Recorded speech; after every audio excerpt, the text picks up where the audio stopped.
Yep, we are live. We are live. Okay, getting ready to the recording. 3, 2, 1.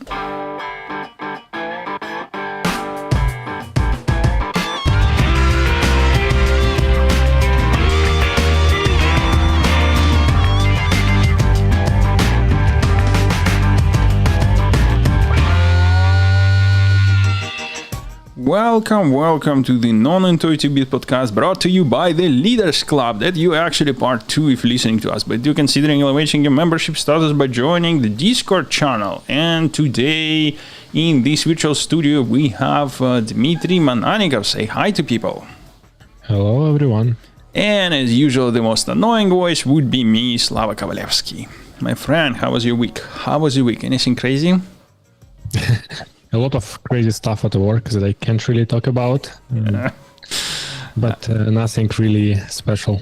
I feel like recent work feels like the weekdays are not really, nothing exciting is happening, you know, like a lot of work and like family time, and I don't feel like it's a problem, you know, like it doesn't feel like I need to achieve anything. I think I just like to relax and rest in my free time.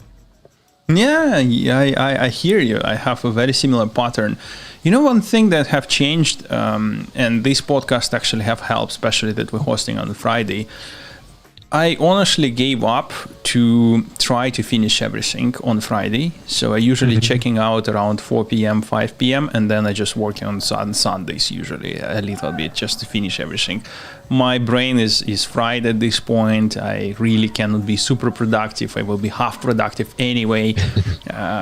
Yes, 1 or 2 hours on Sundays. Do you have the same problem? I think I just maybe it's like coming up with when you have a kid, you like the work became just, hey, I'm trading my time for money. And if I just work 2 hours on a Sunday, I'm just trading it slightly cheaper. Like, what's the point? To be fair, I finishing early on Friday, so that's important. That's like a proper part. I think I don't think if we can't make our work in a reasonable amount of hours a week, it makes sense to work more, right? I think it's better to find why I don't trade my time on a better, if I need more money, why not I'm trading it for better rates? That's true. Yes. That's very wise because each extra hour effectively reducing your rate.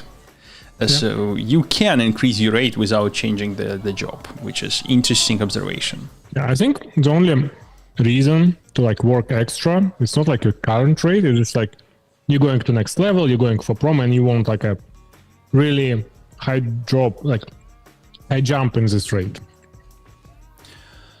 Okay, so let's go to several of our topic. I saw that you added high-tech topic. Is it big one or small one? Should we wait to the main part, or we can jump right in? I'm really curious to learn more. It's not a big one. I can talk about this. So I purchased this travel router, as it's called. It's small box. Ooh. I think it can be actually smaller because through ventilation you could look inside. But the idea is when you travel, especially with family, every time you get in a hotel or in a place, you need to set up Wi-Fi, and you would be lucky there's no restrictions. You know, some hotels put a restriction how many devices you need to connect everyone. And I decided, okay, what if I have a small router and everyone in my family and has access to it, has a password, and then when I arrive somewhere, I just connect this router to whatever Wi-Fi or network is there. So this small box is pretty nice. It's using OpenWRT, WRT firmware. It's slightly modified, but you can also completely update it with your own open source one. It supports VPN, OpenVPN WireGuard. So router can connect to your VPN, means everyone who connected to router will have VPN. It has LAN ports. It has USB-C for charging. It has USB 3 for if you want to attach dongle with 4G, 5G. By itself, it's only Wi-Fi and Ethernet. And Wi-Fi, you can connect one antenna connected, to local hotel network, Another one just like giving into your devices. The idea is pretty good. It was easy to set up, and yeah, I not yet tried like for many devices. I will see how it works, but I wanted something like this for a long time. And so far they actually became like somehow cheap. I think this one I get for $80. Yeah, $80. I looked at the price. Yeah, $80. It's indeed cheap. Yeah. It's immediately, the use case immediately popped in my head. When you're flying across the Atlantic, they have a premium internet that is much faster that you need to pay per seat. Now you can pay per seat and use this router to fly to give it to everyone who's flying with you. Yeah, it's also possible. I mean, it's like the good thing, like people who made like this, like firmware, like on top of OpenWRT, they actually make this router as a travel router. So they thought about all kind of authorization processes, like some weird process when you need to open a web page. So it supports all of them, and you can use it like almost everywhere. At least that's what they promise. So how does it work in the cases where in order to use Wi-Fi, you first need to open the page and click I agree or something? I haven't tried, but I assume it just like you still can go to router page and maybe just open iframe or redirect you somewhere like when you connect. I see. Okay. Well, looking forward to your review how it works, and maybe I will get something like this as well, because this is really appealing, especially that it has VPN out of the box. Oh yeah, it even has like ad guard, so you don't have advertisement or anything. I think it's a good one. I think like it's good if you can get it on a discount. Like if for some reason it will be discounted to $50 during Black Friday, I think it's really a good device. Yep, it's I agree. Also, it's a very cheap version to have point-to-point sites connectivity. When you literally, it's effectively hardware VPN that you can put in any site. Yeah, it's also a good thing. Okay. So I have a related story about the sales that I recently experienced when I was buying my new grill that I bought but have not yet tested because it has not yet been delivered. So first of all, I finally, after weeks and weeks of research, I finally end up with one grill and bought another. First, what have I picked? So I picked Weber Searwood pallet grill, and that was a grill that I actually wanted, but at some point from the manufacturer of Weber, I realized that they have a much bigger model on a sale. And honestly, that these models, one that I showed and the one that I actually bought, this model developed a really bad reputation. So they actually second generation that solved a lot of the problem of first generation. They addressed a lot of the problem, that almost all of them, and some of them were pretty major. For example, the grill might get on fire. Yeah, that would say important feature not to have a fire. Yes, and there is many YouTube video where you can see how this grill literally on fire completely. What will get on fire? I mean, obviously you put some fuels there, like pellets or wood, but grill itself is metal, no? Yes, and it has some non-metal parts that are outside and far away from the grill that cannot withstand high temperatures.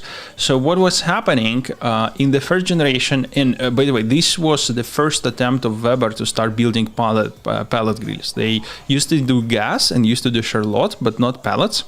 And when they delivered the first generation, they messed up badly on the system that's supposed to take away the results of the pellet fire. So this effectively after the how to call it even coal, I guess, not the coal, this black thing, ashes, yes, right, okay. So they messed up really bad with disposing ashes, mechanics that working so, and effectively what was happening, some of the pellets could have been dropped to the ashes. Ashes was not too far away from the place of fire, and mechanics of disposing ashes was not good. So effectively the level of ashes would rise, and the small pellet that accidentally would get there effectively also will accumulate. So now we will have a tons of the pellet after, like, let's say 10 hours if you do smokes, that should not be there, suddenly will got on fire, and you have much bigger fire than it should be. I see. It's quite surprising, like, I mean, it's somehow complex device, but it's like not super complex. And I can imagine that, like, if you're running a company and you want to bring a new type of devices, hire at least one person who designed or work on designs for different company. That's true. That's true. But to be fair, I'm not a lawyer, but I think this specific intent cannot be done. You cannot hire with that specific intent. Because you always can hire only on the skills, but not on the previous expertise. Sure, skill of being able to spot any issue. Wait, I'm not sure, like, when we hire people for programming, we require expertise, 10 years with LLMs experience. Yes, I agree with you. There is this, again, I'm not a lawyer. I do remember wording of that. I do remember such statement exists somewhere, but I don't remember the exact wording, because I agree with you. The line is blurred. You can draw that line. I think we just recently got non-compete in the country now. I think it was like this year. This is not about non-compete. This is about intellectual property.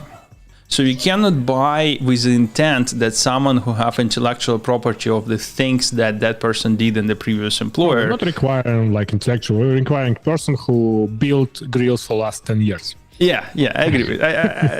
Yes. They got the switch grills actually. Yeah. So anyway, they messed up badly. And the second generation, they try to promote it really well, but obviously they have to dump price. So the price was already smaller. And this specific grill was on sale online. So when you're buying it online, it was on a huge sale, actually with the same price that the grill that I actually wanted. But this one is bigger and effectively the same, just bigger.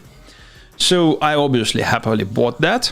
And when I was buying it, there were several requirements. If you're buying it with this special offer, there is no delivery. You have to pick up it in the store. So I went to the store and I realized why they have such a sale, because this was showroom model. So the actual model that was in the showroom, it was the last one, they were selling it, and obviously it has to be discounted, already pre-assembled.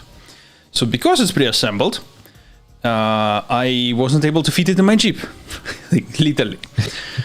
So I went to the manager of the store and said, can I organize delivery? And said, yeah, sure. And got us a delivery. So delivery happening tomorrow, even though the whole discount was with the requirement that there is no delivery on this product. But did they organize like their own delivery or just like hired someone? Oh, no, they organize own delivery. So they effectively, mark it, and it will be delivered tomorrow, if it will be, if everything goes well. But one of the specific reasons why I wanted Weber, and specifically this Weber, even though they are both, as I mentioned, have somewhat a reputation, this is a few grills that pellet but can grill. You can use them as a grills, because a lot of the pellet are more focusing on smoking or searing, but not on the grilling itself. And while you can grill, they would not optimize for that, and that would result in much longer time to get the temperatures that you need to actually grilling. This one is effectively much more effective from that perspective. So that is my grilling story. And another small thing, but actually before going to another small thing, my friend, do you have anything that you wanted to share? I think you added an article which looks interesting, if you want to talk about it. Oh yeah. So I recently read a paper. It's actually a pretty old one. It's coming from 2007. Yeah. And it's almost a small book. Essentially, it's like 120 pages, a small book about memory in computers. And it goes from the basics, like how memory implemented in the hardware, what are types of memories there, and it's like very practical. It doesn't really go theoretical. It's like, hey, this is like most used, this is second most used. It goes on the hardware, like on pros and cons of different hardware memory. Then it goes like how the overall usual architecture works, how caches work when you have multiple cores, multiple processors. Obviously, because it's 2007, there are some a bit outdated things, but as I understand, there's nothing really super outdated conceptually. Like modern architectures are not really different, like bigger caches, like faster things, more interconnectivity, but that's it. Second half of the book was less interesting to me. It's about how to optimize your program from memory perspective, especially from cache perspective, by using different C language attributes and special commands, special functions. Most of the time, like people don't work with this unless you're doing like very low level. But it was still interesting to see how copying things or reading things from memory translates to like low level processor stuff, especially like on a hardware side. You know, if you replace CPU with GPU and just put things that they are very similar but not exactly the same with GPU, that would be a very modern book of GPU programming. That's what people are reading today.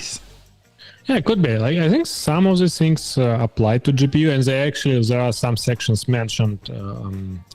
How it's called when you like have one operation on many data sets at the time.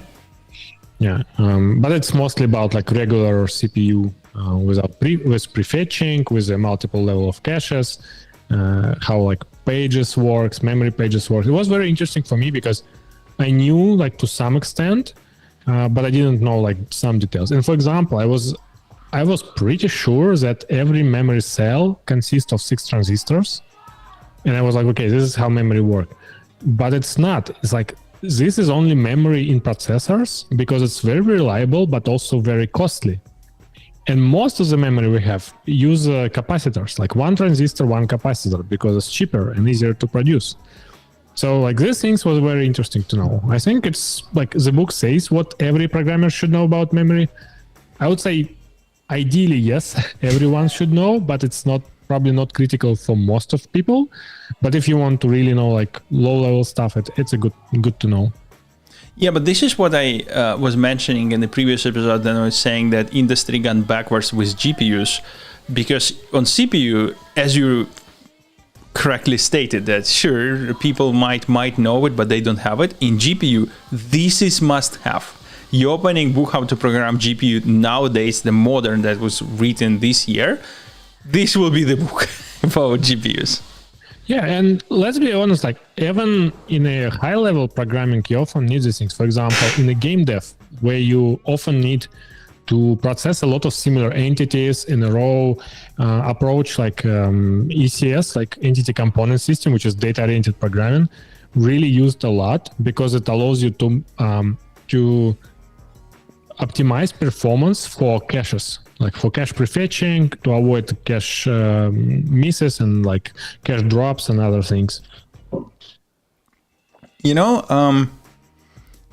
I still remember one interesting bug that forced me to go on a really low level. It still was not exactly to this hardware level, so to speak, but this remind me the story, so I'm now going to share it. But before I jump to the story, anything else about the paper that you wanted to share? No, I think everyone, it's a free paper. Anyone can download it and read it, so there's no restrictions. So yeah, I can suggest at least like first half if you're not programming on a C. RAM type. First half is introduction, RAM type, and CPU caches, I would guess. I think like even below, I think like up to, there's like what programmers can do, and that's like practical side. Like if you're programming on low level, like how you can actually restructure your code. There was like some crazy optimization, like putting all read variables in a one structure and write variables in another structure. So like going like very crazy level. So that one you may read. It wasn't like super interesting, but everything before that was really interesting. Okay, so the story about when I had to go on the low level, I don't know, it's probably, no, it was not that low level as this article, but very close to that. So in my back in the days when I still was individual contributor, I was a Java developer mostly, closer to most of my years I actually spent with Java. And Java has a holy cow backwards compatibility where you need to take old things and they should work on the modern JVM, vice versa. And to maintain that, they actually have to have memory alignment. So they have what is known, I think, mark, or I don't remember what the class name on the C++ level, or structure. That was structure, I think, back in the day. But they have to have the exactly same memory footprint. So they can change a little bit, but not more than that. So when you have a very little footprint, memory footprint, you have an interesting challenge how to keep adding stuff there, and you need to be very creative. And at some point in the modern Java, they have realized very interesting optimization. When you're doing thread synchronization operation, you're creating semaphore usually, and you do different thread locks, you're doing a lot of the stuff, and this is actually computationally heavy. To create a true real thread and then do a true real lock on the thread takes a lot of time. And there was a research, someone with PhD who much smarter than I am have created an amazing research that says that if you have a synchronization section, and if you will optimize that section for the first thread that will try to obtain the lock, and you will make it fast for that thread, you speed up your program on average more than 60%. Interesting. Because in many cases, the first thread that acquires the lock will be the only thread that will go during the run of the program to that section. Because you know that the section might be in general protected, but on many cases, very good example might be early days of Java when least was thread protected. It was thread protected, but as you can imagine, in 99% of the cases, it would be one thread program, and it would be the same thread that would be calling operations. So, and this was actually the case. You might be calling some SDK. This SDK is thread protected, but your app is one threaded. Okay, so now you have this optimization. This means that inside of your object, you have to have a pointer on the thread that you optimized with. So it needs to store this pointer, and it needs to point to the thread, so you will recognize when the second thread comes in, and you can disable optimization and do the actual true synchronization mechanics. So where do you put this pointer? You need the memory to put the pointer. Okay. So these guys put it in the variable where hash sum should be.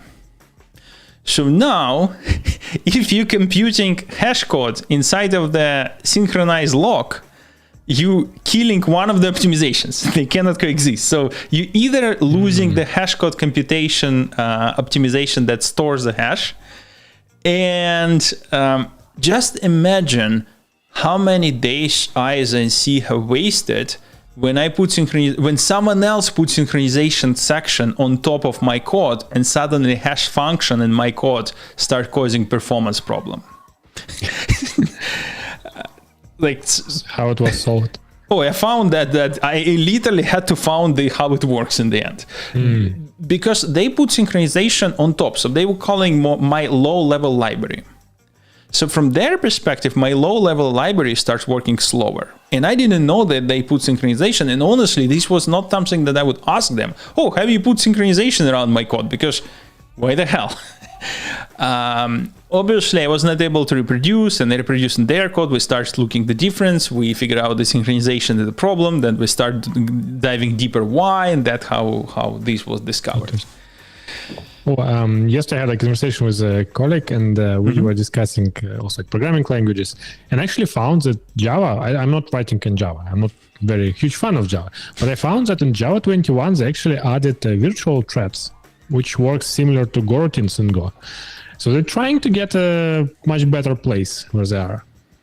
Yeah, they, by the way, no longer required, actually, I don't know if this is already production or not yet, but they no longer required classes. You can actually start writing the Java code without creating the class. They have auto variables, they have green thread effectively. So yeah, they trying.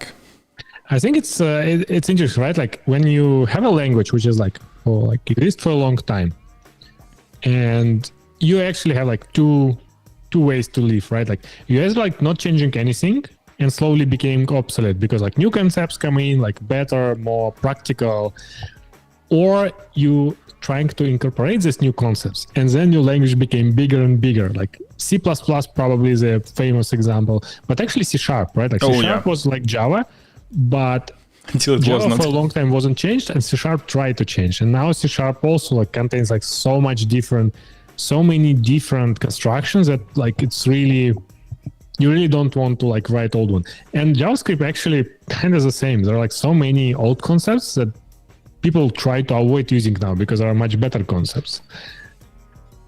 Yeah, and to be fair, while Java did not have green or virtual threads, that is true.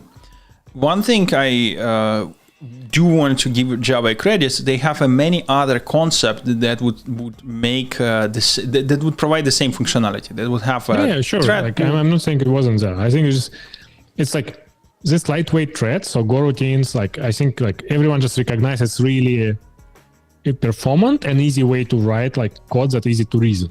And now just everyone like implementing, you know, like it is becoming a norm, like in many languages.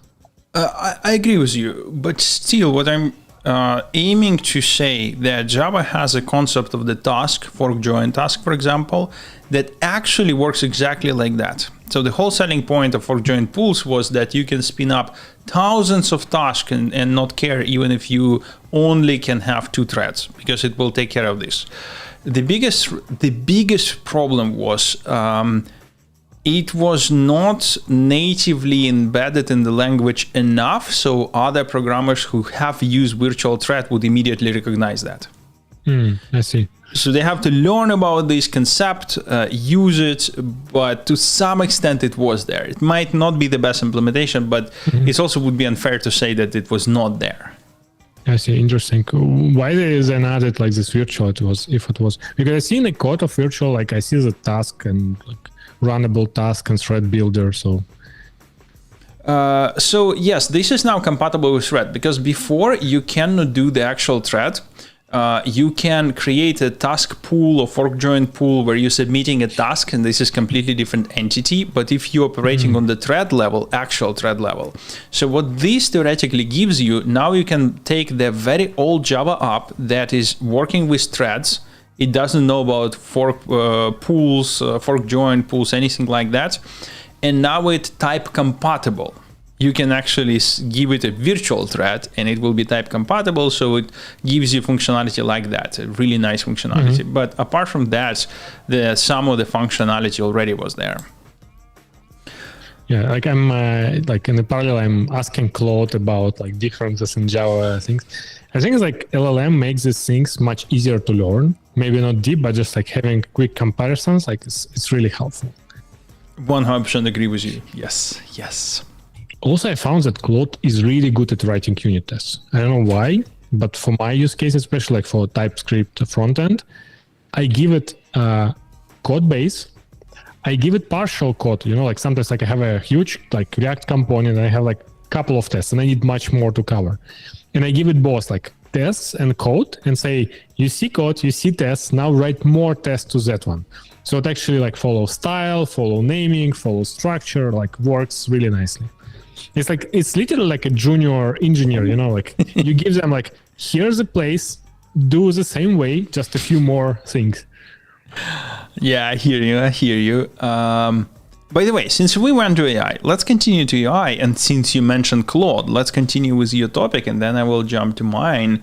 I just started because I remember you mentioned like Gemini has this cache thing. So now Claude API also have, you can pre-cache some parts of prompt. Nice. It's just prompt or anything? I think essentially like I didn't try, but my understanding, like when you like ask message to API, you provide the context and then you provide the message. So you can say, hey, cache a context, or maybe like parts of context. Got it. I in my library that I using as abstraction, the Gemini toolkit, I started one branch that not even close to be finishing, but the whole idea of the branch is to be adding to the cache history of the messages. Because right now you have a trade-off. You either will be paying more and more and more with each next message because it's almost exponential growth, or you will trim the history, which is what I'm doing today. Today I'm trimming history for like 3 or 4 messages from users and any amount of messages from the system. And theoretically, caching should solve it, because theoretically, again, you can put it in pre-prompt. It doesn't matter. You can cache the rest of the conversation. I don't know how it will work. Will be it economically better or not? We'll report back when that is done. On the news, I have 2 news to report. One is OpenAI have a strict mode. It's actually not a new news, but I finally played with it, and it's when it was out in the beginning of August, but I didn't have any opportunity to even try it. Have you heard about it, my friend? No, haven't. Okay, so let me ask you a question. Do you have cases when you expect LLM to output YAML or JSON or something that you will use? Yeah, I think I try, but usually I just ask it to do it. Exactly, but when you're asking, it's kind of almost always work, but time to time... Yeah, it's like sometimes it can output like crap or wrong formatting.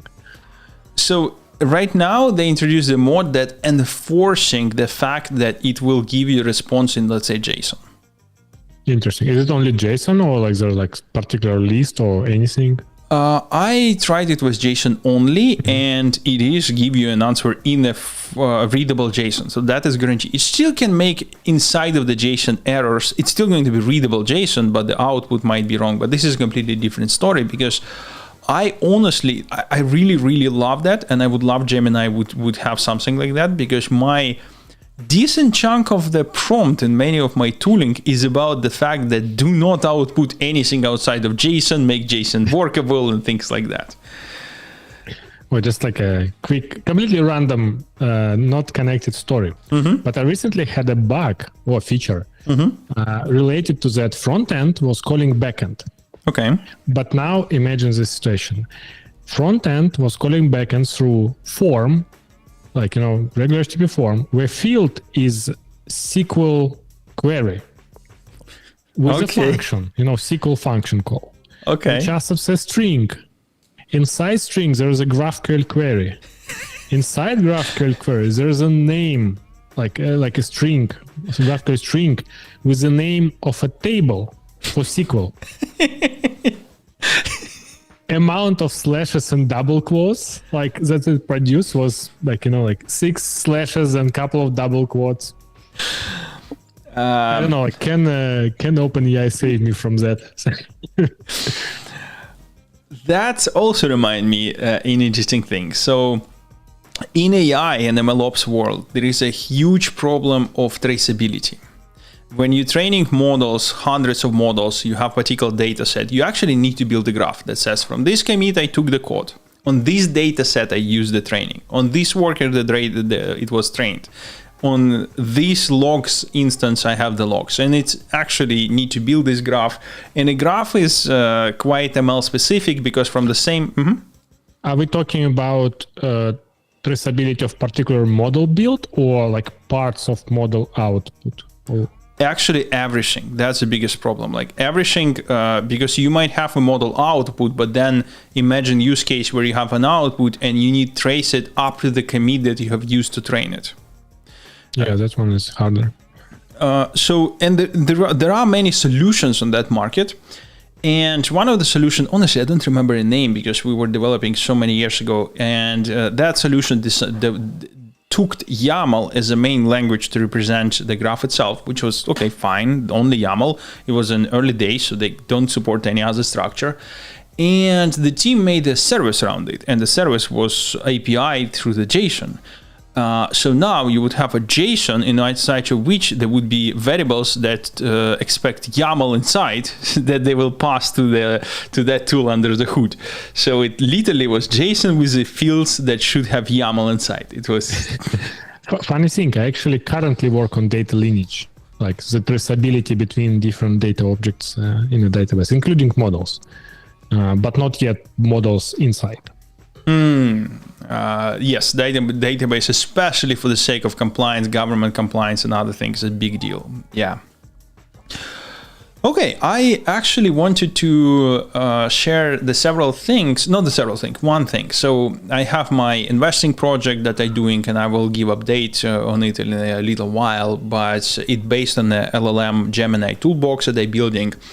And I just realized that I have a huge use case that seemingly exists everywhere else. And I would love to get your opinion. Do you have the same story or not? And I need an LLM cron. So what I mean by that, I have obviously LLM with tons of the functions that can do tons of the stuff. In my case, investing, but not only. They can do many, many things. And let me give you a very specific example what I need to do, and then I will move to story how to generalize it.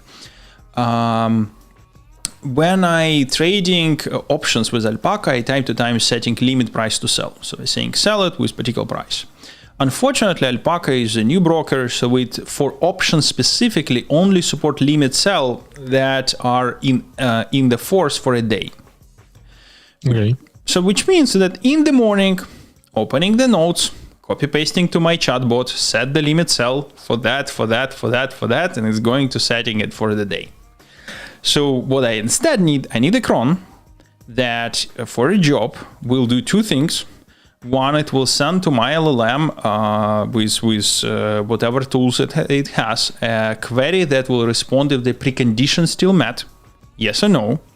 And then if the precondition is met, it will send another query, human readable query, in this case, set the exits with the limits, so to speak, and the LLM will do it. If the precondition is not met, it will do something else. And in this case, something else is not the code, it's the natural request to LLM. So I literally need this thin abstraction that will be chatting with LLM to confirm the precondition is met, because precondition also only can be verified through the LLM. So it can go and says, do I still have an option X? LLM will say yes. Okay, if yes, then submit this limit order. If no, then remove it completely from cron. And I got surprised that nothing like that exists, because seems like a lot of almost everyone whom I talked to, I said, yeah, I actually have a use case where I need to be periodically sending this request, and I have cron on the side that literally sends the text messages, but it needs to be a little bit more aware that it is a cron on top of LLM, because then you can do quite interesting things. Well, why does it need to be aware if you can just have a cron that runs periodically? Yeah, so in my specific case, it is a cron. Under the hood, it will be a cron, so obviously. But I need to say to the LLM, is the precondition met? And then user provides precondition, but I still need to wrap it in a prompt that says return true or false if the results of the So essentially you need some pipeline, right? Like automation pipeline. Correct, but it's yes, it's automation pipeline to extent, but this is library on top of the cron that connects cron with my LLM. I was using for such task, I was using N8N. It's a open source service. I think they have like a hosted version, but I just have one Synology. N8N. Yeah, it's very nice way to visually set up things, I use it every time I need some small task. For example, like a year ago, I needed to check for my passport readiness, and there's no like API, so I needed just like to check website, and I didn't want to create, write a code or anything like huge. So I go there, like say, hey, every hour, send a request, parse it, check if it's there. If yes, send me a message into Telegram. It's like really handy to building these small pipelines. Okay, I think first of all, I got the idea, and I also was using several services like that, not this one, but I don't remember the name of the one that I was using. But here is a difference, and the thing that I think is getting more and more popular. So my use case is the following. If I'm doing anything, even if I processing site or trying to automate something around site, I will first implement the action in the Python that will enable my LLM do so. So I rarely know. So the first step, enable LLM to do so, then I can chat with it. So now imagine that everything that I'm showing on the screen right now is not the call to APIs, it's a call to LLM. Sure, but like from this perspective, I'm pretty sure they already added all AI bullshit around it, so you can call LLM.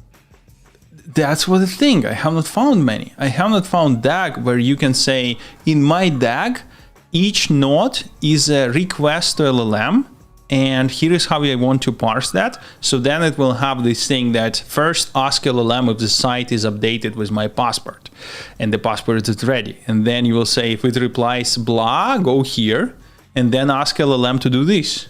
If it's reply blah, then go here and ask LLM to do that. I haven't tried, but I see they added like AI native, and the product has advanced AI. Yes, and I wonder what is that. I wonder what is that, because majority when they try saying to get like a product top level menu, left one, product advanced AI. I don't know like how much it's used for you, but there is something. I don't know.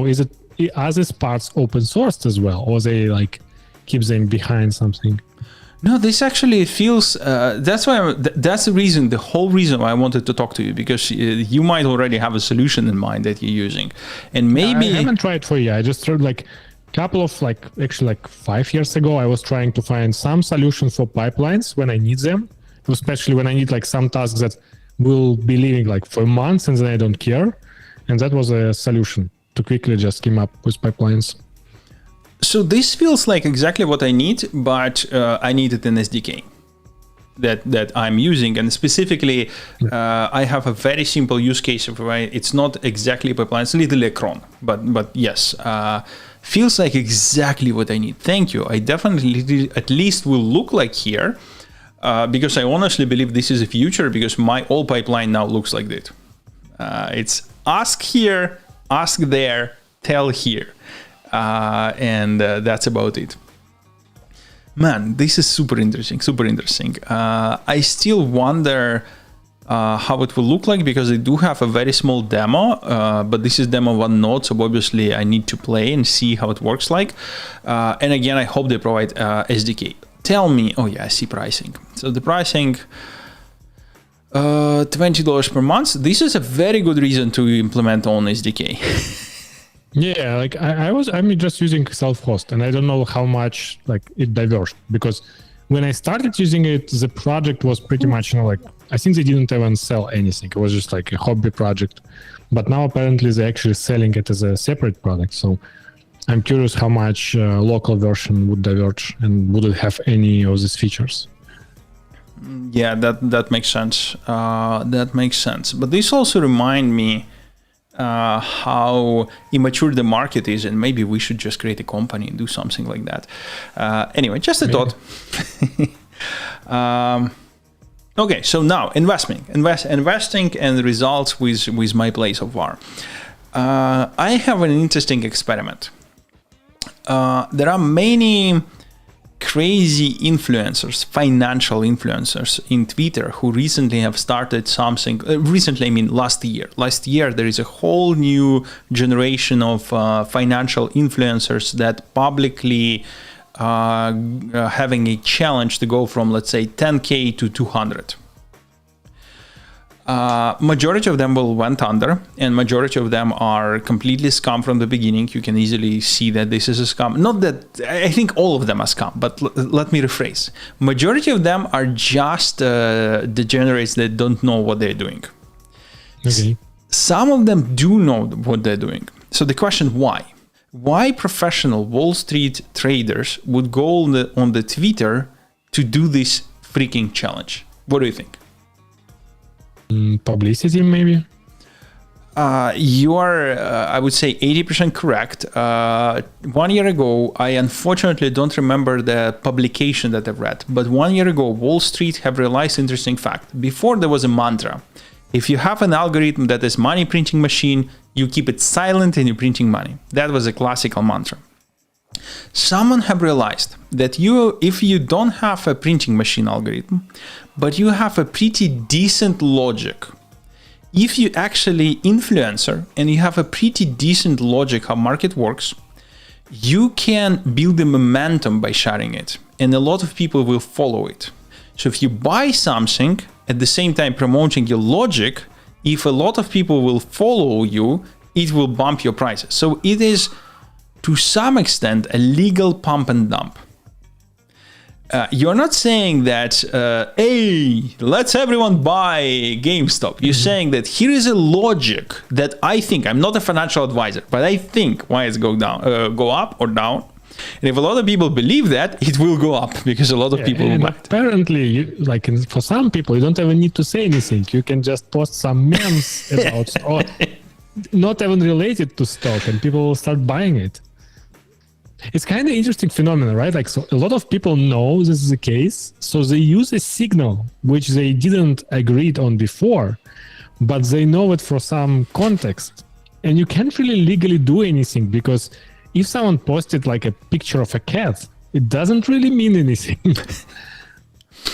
Yes, and we all know whom we're talking about, yes, 100%. So coming back to the experiment, so I outlined four cases like that, and I used my LLM pipeline, and some of them are actually Twitter, not the celebrity, but some wannabe celebrity type of the influencers, and who doing this challenge. I was literally pumping what they telling to buy to my pipeline to execute. And so far, I am almost 10x. In the 2 weeks, roughly. Obviously, I have very small amount of money, so I didn't give a fortune. It's not that I can, nothing like that. I thought I will lose everything, so I put a very small amount of money, but it's actually 10x so far. As we all know, in investing, previous performance is always indication of the future performance. So the moment I will put more money, I will lose everything. So I'm not doing that for sure. But nevertheless, I wanted to share that interesting story because who knows? That's actually all I have. I don't have anything else. The week was very, very stressful to me. I didn't have any time to prepare more topics. Do you want to share it? I mean, the whole purpose of this podcast to have a good time, right? Agree. Not stress about a bunch of topics.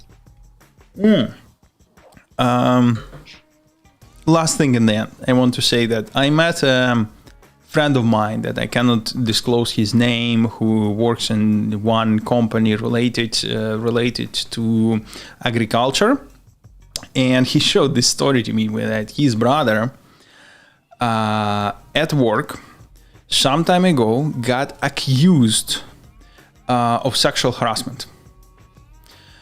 The company, without figuring out whom to blame, fired both.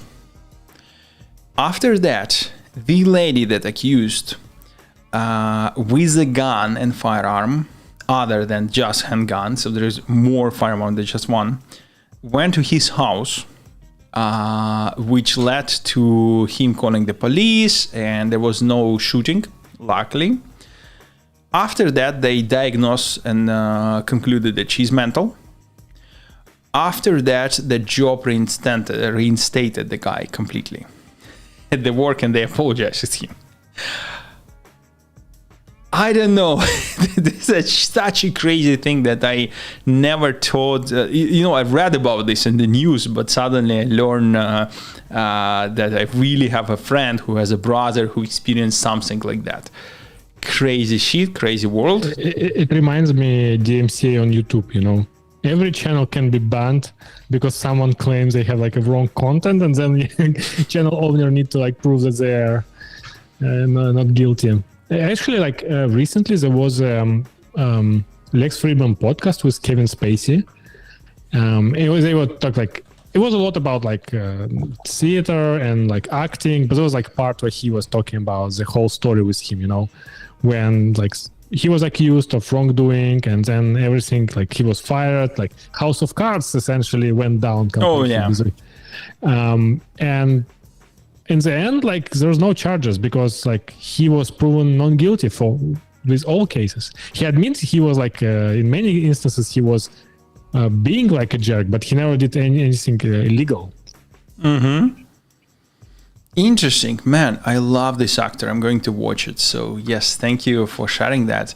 Yeah. And Don't expect to be like much, but it was like interesting about theater, playing, acting. Like like he's actually performing a lot of in theaters. Now I actually want to go to watch one of his plays because apparently he's playing a lot of like old classics. Like Hamlet and other stuff.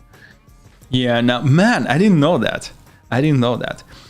Yeah, apparently. I think it's in New York, actually. This reminds me of something. There are, let's be theater.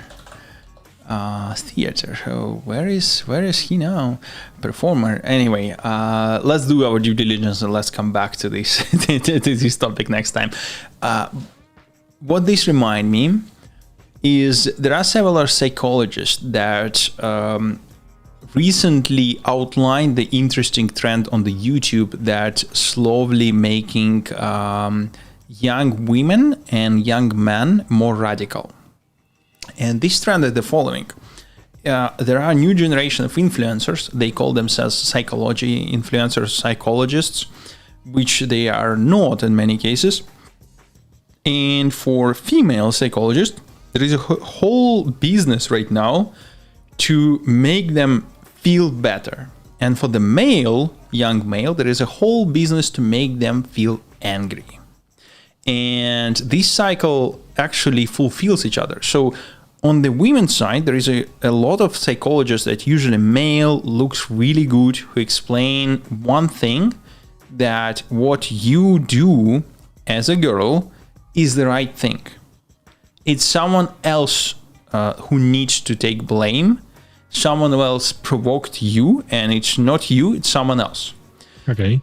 And this is a message that they want to see, so obviously we cannot blame the platform because they would get the same message from other places. This is internet is a problem. And on the men's side, they would have the platform that would show exaggerated cases, usually like, have you heard this, I think it's called Whatever Podcast? Nope. Oh, whatever podcast. Is it Whatever Podcast? Jesus, oh my God. Maybe it's Whatever Podcast. Yes, this is a guy, Whatever Podcast. Okay. So Whatever Podcast is a really, really good example. So on the guy's side, these influencers, they would collect the cases where women are completely delusional. Mm-hmm. So they would want a lot of stuff from the man, but nothing in return.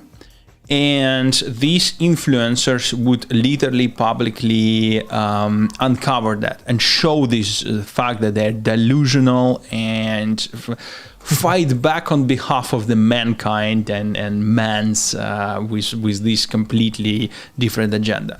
But the interesting thing that happens, that this actually creates this loop where you have a man that creating this feeling of being angry for women, and then this might spill over to women who do not deserve that, who will then go and see the message that it's not you who have a problem. And then obviously at some point when these women will go to be more unreasonable, the message will continue. It's not you who are the problem, you are the best. And this will create more people who will go to the podcast number way that I just mentioned, number one, where it will be exposed that they're actually delusional after all this brainwashing. And this creates a cycle. Now you, dear listeners, you have to live with this information. I don't know what to do about this, but I know several psychologists that show me that cycle. It was quite interesting. That's why we need to invest a lot in the critical thinking of people. That is true. Stage of development. I agree with you. I actually agree with you. Honestly, I don't know what to do because I agree with you that we need to invest in critical thinking, but the problem arises that at some point you need to help people and you need to help the individual who been in the circumstances where it's actually not the problem of individual. You need to send this message to say that you are not the problem. Now, how you will differentiate when it's actually the case versus when it's not? When the message should be make your shit together. Yes, you are the problem. You need to behave. Well, first to start without, like getting messages for a large audience, like even influencers will tell like to 3 million people, like, it's not your problem. Like, obviously, for some cases, it's your problem, but influencer doesn't know it. I think it's just like we should be kind to each other and like expose these things and talk to people like as a society.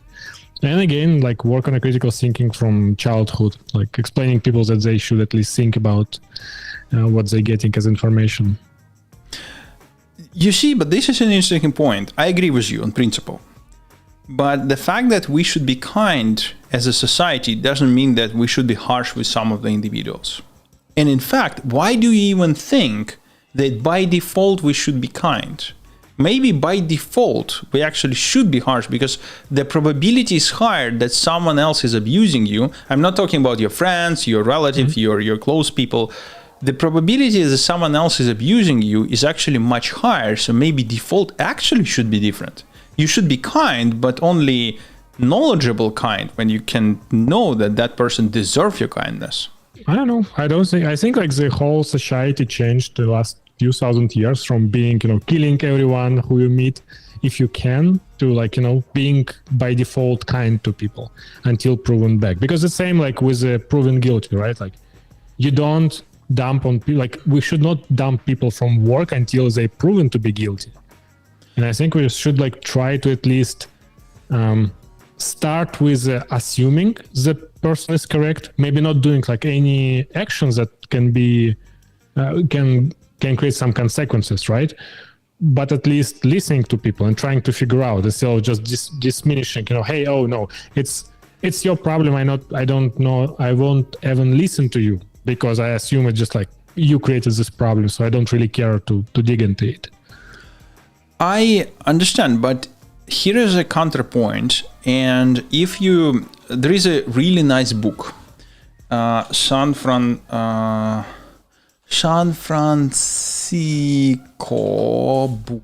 book. So it's combined the word San Francisco and and sick. Mm-hmm. It has a lot of statistics, very interesting statistics. And one of the number that really fascinated me, that according to this book, I actually don't want to be unfair here because I have not verified myself, but according to this book, and this book my only source so far, if we have a homeless person, it is more than 80% chances that that person is homeless by choice.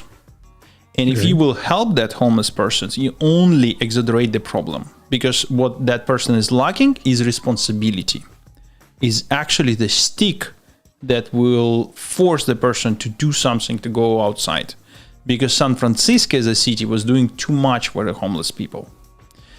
So by default, it argues, it is way more effective to assume that if you have a homeless, that person homeless by choice.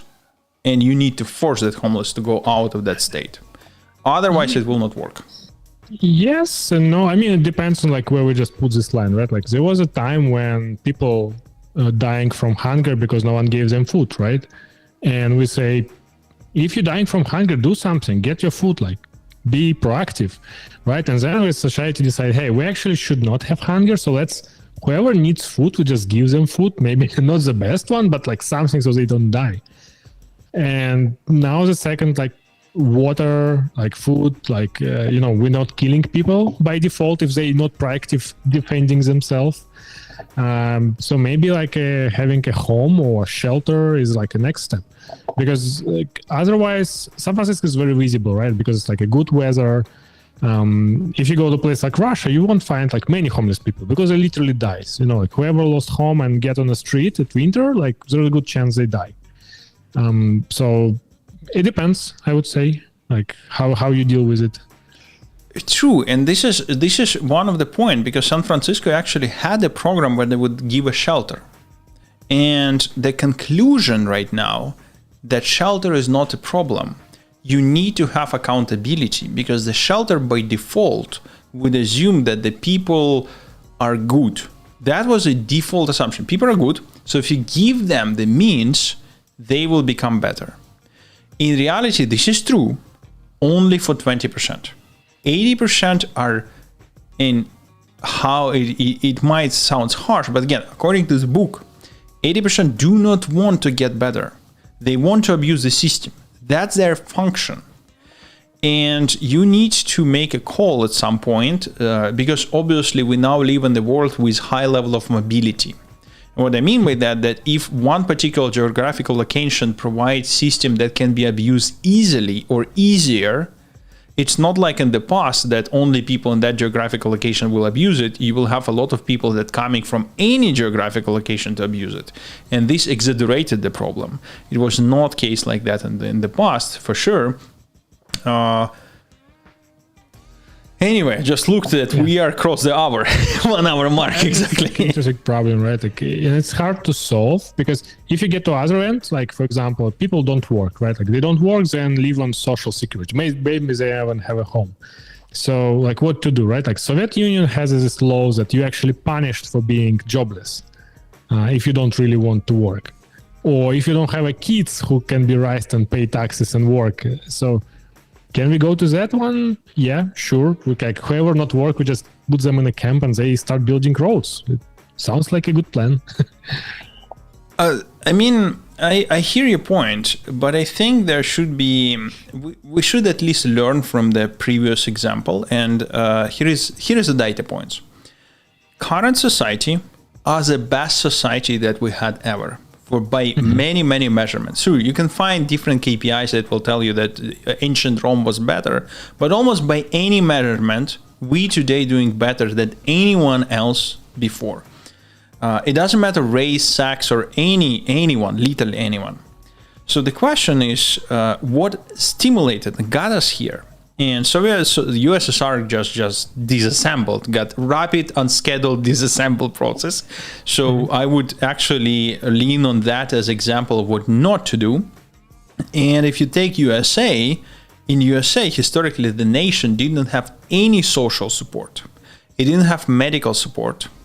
Historically, only medical insurance were provided for people who working. So there is many things that we are completely dismantling right now in favor of what USSR did, without accounting for the fact that this is the best nation by many measurements, and we completely ignoring the thing that theoretically have made it the best. That's a question, like, was it the reason it was made the best or not? And also, like, times changed. Like slavery was very long time in the history of US and actually gave a lot of income, right? And then we change it. So who knows what's best?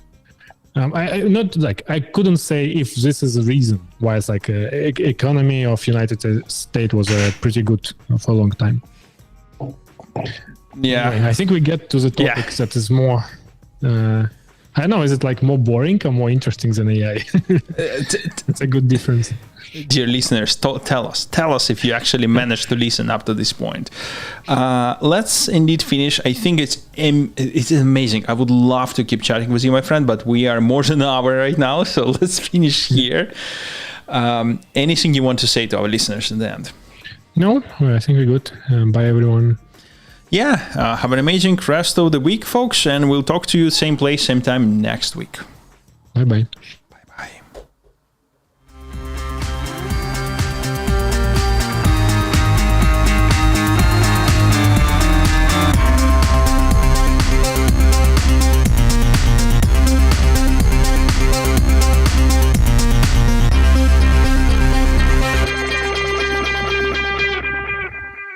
Okay,